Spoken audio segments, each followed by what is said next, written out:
খেলা হবে খেলা হবে এই স্লোগানটি এখন আর শুধু ভোটের ময়দানেই সীমাবদ্ধ নয়। চুলোচুলি আর হাতাহাতির মধ্যেই খেলা হলো প্রকাশ্য রাস্তায় মঙ্গলবার পানিহাটিতে।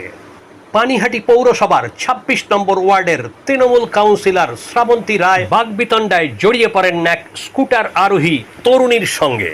অভিযোগ, কথা কাটাকাটির সময় কাউন্সিলর শ্রাবন্তী রায় সপাটে চর মারেন ওই তরুণীকে।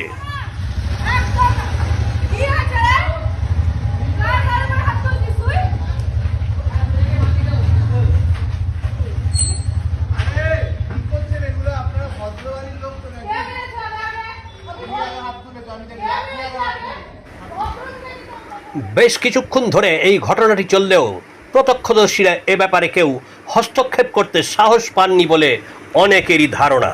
শেষ পর্যন্ত ঘটনাস্থলে পুলিশ এলে পরিস্থিতি নিয়ন্ত্রণে আসে। এমনই এক চাঞ্চল্যকর ভিডিও পোস্ট হয়েছে সোশ্যাল মিডিয়ায়, তারই কিছু অংশ এখানে তুলে ধরলাম।